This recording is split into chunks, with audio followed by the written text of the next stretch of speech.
संसदेच्या अधिवेशनाचा पहिला आठवडा कुठलाही कामकाज न करता हा पूर्ण वाया गेलेला आहे आणि नीट पेपर फुटी संदर्भामध्ये या सगळ्या संदर्भामध्ये दिल्लीमध्ये झालेलं आंदोलन, विद्यार्थ्यांनी केलेलं त्यातून उपोषण आणि त्यातून उद्भवलेले प्रश्न, अशा अनेक गुंतागुंतीच्या या सगळ्या विषयातून हा पहिला आठवडा विरोधकांनी कुठली चर्चा यावर न करता हा असाच वाया घातलेला आहे. कदाचित संसदेमध्ये जर चर्चा झाली असती तर हा विषय अगोदरच संपवता आला असता, परंतु विरोधकांनी चर्चेची तयारी न दर्शवता राजकारण करण्याच्या पलीकडे या आठवड्यात काहीच केलेलं नाही.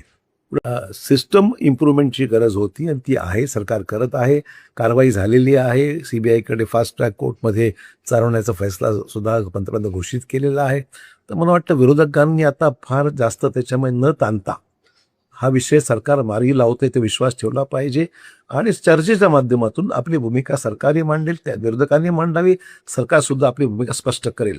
पण नुसतं गदारोळ करून सभागृह न चालवता असं करणं उचित नाही आहे, असं माझं मत आहे.